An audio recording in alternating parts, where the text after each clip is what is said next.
Assalamualaikum warahmatullahi wabarakatuh. Halo teman-teman, selamat datang di channel kesayangan umat manusia di seluruh dunia. Semoga teman-teman semua dalam keadaan sehat dan dilancarkan segala urusan masing-masing ya. Bagi teman-teman semua yang berada di perantauan baik di dalam negeri maupun yang di luar negeri, tetap semangat. Selalu ingat tujuan awal kita merantau itu apa ya. Kali ini saya mau sedikit membahas tokoh pewayangan Punokawan. Langsung saja kita cari tahu infonya. Cus.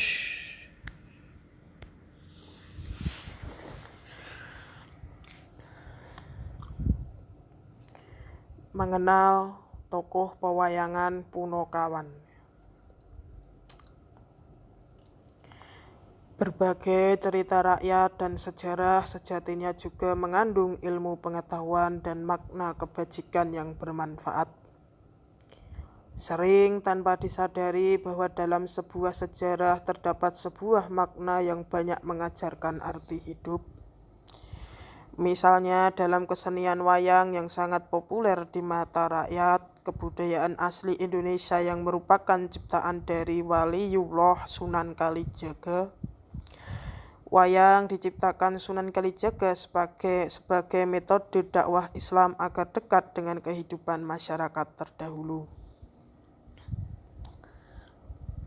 Punokawan merupakan tokoh pewayangan yang diciptakan oleh seorang pujangga Jawa. Punokawan berasal dari kata pana yang artinya paham dan kawan yang artinya teman. 4 tokoh Punokawan terdiri dari Semar dan ketiga anaknya yaitu Gareng, Petruk, dan Bagong. Para Punokawan ditampilkan sebagai kelompok penceria dengan humor-humor khasnya untuk mencairkan suasana. Selain itu, Punokawan juga memiliki karakter masing-masing yang tentunya patut untuk diselami lebih dalam.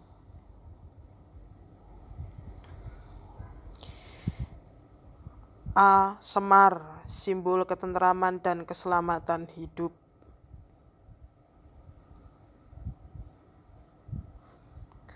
Sosok Semar sangat misterius, seolah antara nyata dan tidak nyata.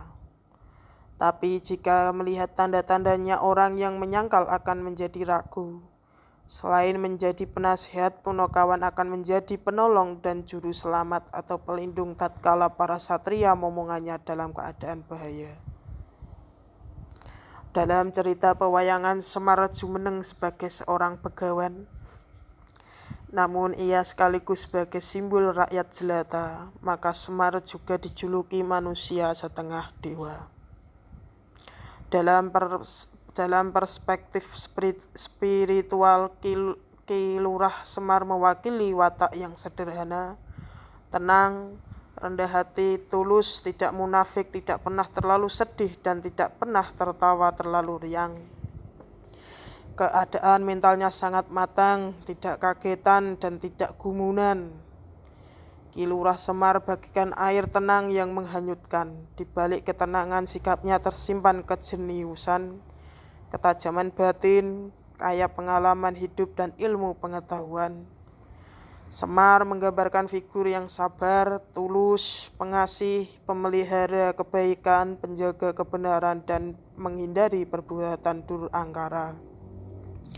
Ki Lurah Semar juga dijuluki Badranaya.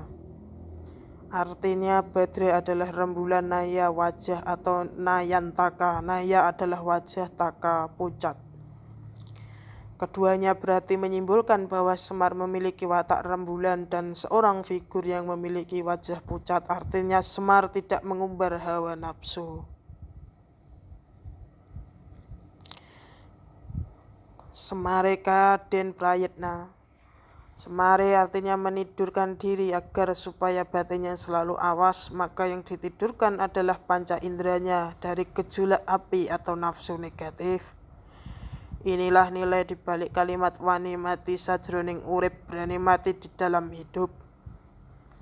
Perbuatannya selalu netepi kodrat hyang widi atau pasrah dengan cara mematikan hawa nafsu negatif. Sikap demikian akan diartikulasikan ke dalam sikap watak wantun kita sehari-hari dalam pergaulan. Pucat, dingin, tidak mudah emosi, tenang dan berwibawa, tidak gusar dan gentar jika dicaci maki. Tidak lupa diri jika dipuji, sebagaimana watak Badranaya atau wajah rembulan. Arti mengembani sifat membangun dan melaksanakan perintah Allah demi kesejahteraan manusia. Filosofi biologis semar, javanologi semar, Hesseming, samar-samar, fenomena harafiah, makna kehidupan sang penuntun. Semar tidak lelaki dan bukan perempuan. Tangan kanannya ke atas dan tangan kirinya ke belakang. Maknanya sebagai pribadi tokoh Semar hendak mengatakan simbol Sang Maha Tunggal. Sedang tangan kirinya bermakna berserah total dan mutlak, serta sekaligus simbol keilmuan yang netral namun simpatik. Tempat tinggal Semar adalah sebagai lurah Karang Dempel atau Karang Gersang Dempel, keteguhan jiwa. Rambut Semar kuncung. Jarwa dasa atau peribahasa Jawa kuno maknanya hendak mengatakan akuning sang kuncung sebagai kepribadian pelayan. Semar sebagai pelayan mengejawantah melayani umat tanpa pamrih untuk melaksanakan ibadah amaliyah sesuai dengan sabda ilahi. Semar berjalan menghadap ke atas, maknanya dalam perjalanan anak manusia perwujudannya ia memberikan teladan agar selalu memandang ke atas atau Sang Kholik yang maha pengasih serta penyayang umat. Kain Semar Parangkusumo Rojo perwujudan Dewangga Wantah untuk menuntun manusia agar memayuhayuning bawana atau mengadakan keadilan dan kebenaran di bumi. Ciri sosok Semar adalah Semar berkunjung seperti kanak-kanak namun juga berwajah sangat tua. Semar tertawanya selalu diakhiri nada tangisan. Semar berwajah mata menangis namun mulutnya tertawa. Semar berprofil berdiri sekaligus jongkok. Semar tak pernah menyuruh namun memberikan konsekuensi atas nasihatnya. Kebudayaan Jawa telah melahirkan religi dalam wujud kepercayaan terhadap Tuhan Yang Maha Esa, yaitu adanya wujud tokoh wayang Semar. Jauh sebelum masuknya kebudayaan Hindu, Buddha, dan Islam di tanah Jawa. Di kalangan spiritual Jawa, tokoh wayang Semar ternyata dipandang bukan sebagai fakta historis tetapi lebih bersifat mitologi dan simbolis tentang keesaannya, yaitu suatu lambang dari pengejawantahan atau ekspresi, persepsi, dan pengertian tentang ilahi yang menunjukkan pada konsepsi spiritual. Pengertian ini tidak lain hanyalah suatu bukti yang kuat bahwa orang Jawa sejak zaman prasejarah adalah religius dan berketuhanan Yang Maha Esa.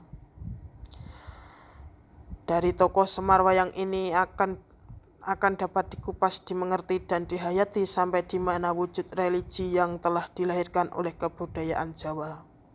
Gambar tokoh Semar nampaknya merupakan simbol pengertian atau konsepsi dari aspek sifat ilahi yang kalau dibaca bunyinya katanya berbunyi Semar pralambang ilmu gaib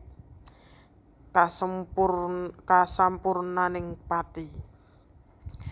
Yang B. Petruk. Ki Lurah Petruk adalah putra dari Gandarwa Raja yang diambil anak oleh Ki Lurah Semar. Petruk memiliki nama alias yakni Dawala. Dawa artinya panjang, la artinya ala atau jelek. Sudah panjang, tampilan fisiknya jelek, hidung, telinga, mulut, kaki, dan tangannya panjang. Namun jangan gegabah menilai karena Lurah Petruk adalah jalmatan kena kinira. Biar jelek secara fisik tetapi ia sosok yang tidak bisa diduga kira. Gambaran ini merupakan pralambang akan tabiat Ki Lurah Petruk yang panjang pikirannya. Artinya Petruk tidak gerusah-gerusuh gegabah dalam bertindak. Ia akan menghitung secara cermat untung rugi atau resiko akan suatu rencana dan perbuatan yang akan dilakukan. Petruk kantong bolong menggambarkan bahwa Petruk memiliki kesabaran yang sangat luas. Hatinya bak samudra, hatinya longgar, plong, dan perasaannya bolong, tidak ada yang disembunyikan. Tidak suka menggerutu dan ngedumel, Petruk kantong bolong wajahnya selalu tersenyum, bahkan pada saat sedang berduka pun selalu menampakkan wajah yang ramah dan murah senyum dengan penuh ketulusan. Petruk mampu menyembunyikan kesedihannya sendiri di hadapan para ksatria bendaharanya, sehingga kehadiran Petruk benar-benar membangkitkan semangat dan kebahagiaan tersendiri di tengah kesedihan. Prinsip laku hidup Ki Lurah Petruk adalah kebenaran, kejujuran, dan kepolosan dalam menjalani kehidupan.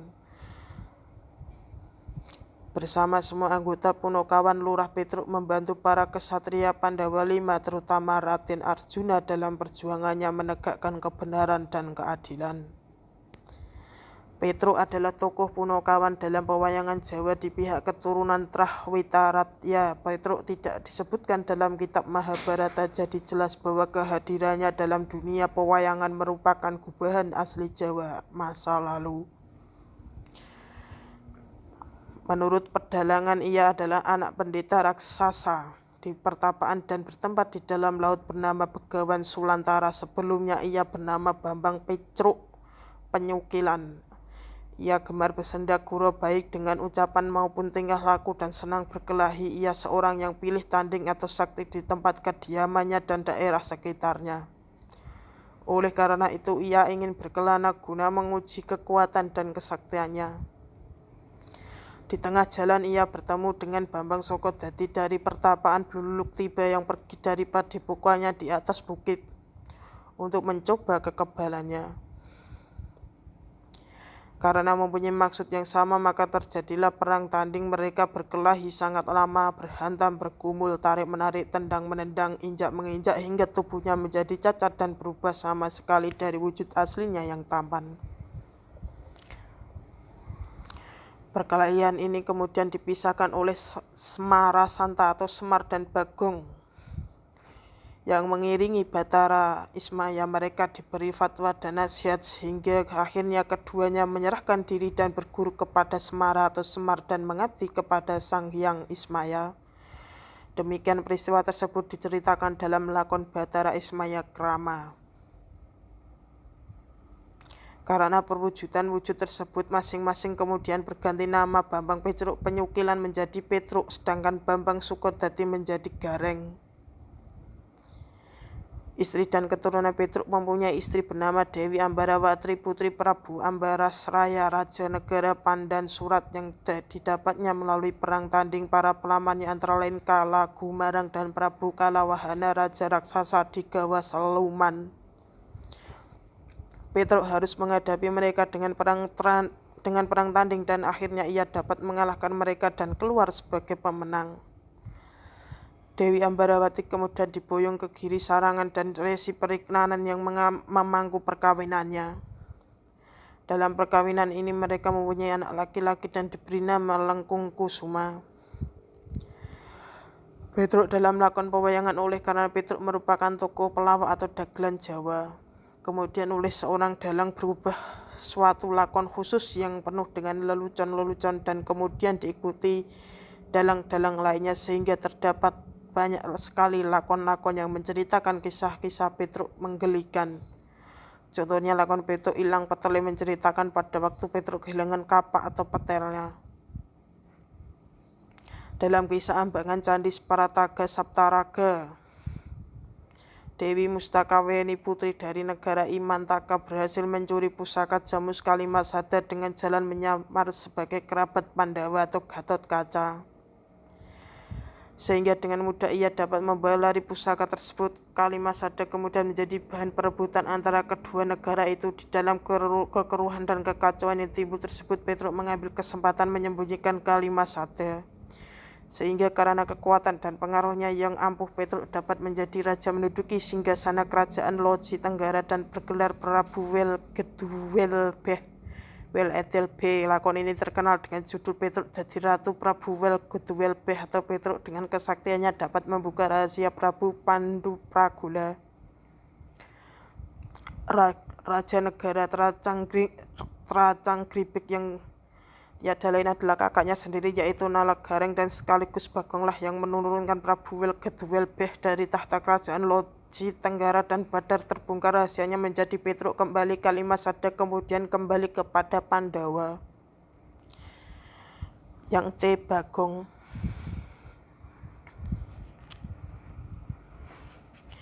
Bagong adalah anak ketiga Ki Lurah Semar. Secara filosofi, Bagong adalah bayangan Semar sewaktu Semar mendapatkan tugas mulia dari Hyang Manon untuk mengasuh para kesatria yang baik. Semar memohon didampingi seorang teman. Permohonan Semar dikabulkan Hyang Mahatunggal, dan ternyata seorang teman tersebut diambil dari bayangan Semar sendiri. Setelah bayangan Semar menjadi manusia berkulit hitam seperti rupa bayangan Semar, maka diberi nama Bagong. Sebagaimana Semar, bayangan Semar tersebut sebagai manusia berwatak lugu, teramat sederhana, namun memiliki ketabahan hati yang luar biasa.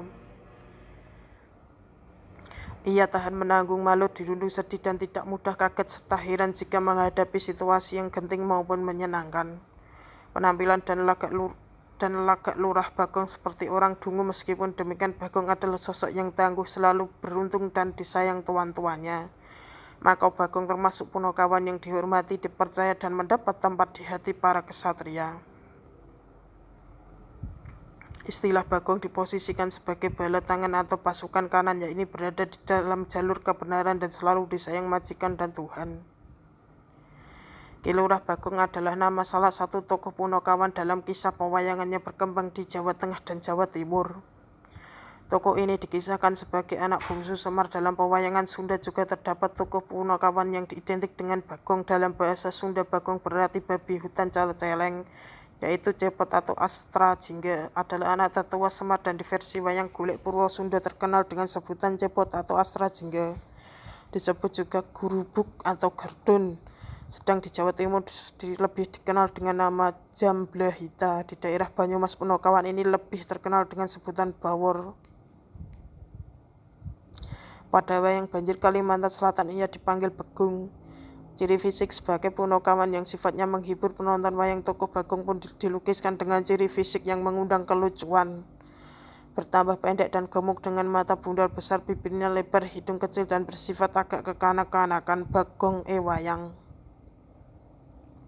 Gaya bicara Bagong terkesan semaunya sendiri dibandingkan dengan ketiga punakawan lainnya, yaitu Semar, Gareng, dan Petruk. Maka Bagong adalah sosok yang paling lugu dan kurang mengerti tata krama. Meskipun demikian, majikannya tetap bisa memaklumi. Pada versi Cirebon, ciri-ciri Bagong suaranya serak, kasar, selalu berbahasa Sunda. Mungkin karena hal ini Bagong Cirebon disebut juga Astra Jingga. Jika berkelahi, ia menumbuk lawannya dengan kepala. Asal-usul beberapa versi menyebutkan Bagong bukanlah anak kandung Semar, namun ciptaan. Dikisahkan Semar yang merupakan penjelmaan Batara Ismaya diturunkan ke dunia bersama kakaknya, yaitu Togok, atau penjelmaan dewa bernama Batara Antaga, untuk mengasuh keturunan adik mereka, yaitu Batara Guru. Togok dan Semar sama-sama mengajukan permohonan kepada ayah mereka, yaitu Sang Hyang Tunggal, supaya masing-masing diberi teman. Sang Hyang Tunggal ganti mengajukan pertanyaan berbunyi, siapa kawan sejati manusia? Togok menjawab hasrat, sedangkan Semar menjawab bayangan. Dari jawaban tersebut, Sang Hyang Tunggal pun menciptakan hasrat Togok menjadi manusia kerdil bernama Bilung. Sedangkan bayangan Semar dicipta menjadi manusia bertubuh bulat, menjadi seorang lelaki yang postur tubuhnya mirip Semar. Ia diberi nama Bagong. Versi lain menyebutkan Semar adalah cucu Batara Ismaya. Semar mengabdi kepada seseorang pertapa bernama Resi Manumayasa yang kelak menjadi leluhur para Pandawa. Ketika Manumayasa hendak mencapai moksa, Semar merasa kesepian dan meminta diberi teman. Manumayasa menjawab bahwa temannya yang paling setia adalah bayangannya sendiri. Seketika itu pula bayangan Semar pun berubah menjadi manusia dan diberi nama Bagong. Walaupun Bagong sebenarnya merupakan anak pertama Semar, ia sering dijadikan anak bungsu. Salah kaprah ini disebabkan oleh sifat Bagong yang kekanak-kanakan.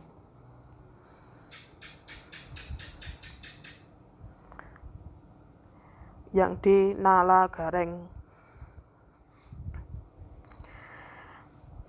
Garing berarti kering atau gering, yang berarti menderita. Nalagareng berarti hati yang menderita. Maknanya adalah perlambang laku prihatin, namun nala garing diterjemahkan pula sebagai kebulatan tekad. Dalam serat Wedatama disebutkan gumbeleng agolong gilik merupakan suatu tekad bulat yang selalu mengarahkan setiap perbuatannya, bukan untuk memamrih apapun, melainkan hanya untuk menetepi kodrat Hyang Manon.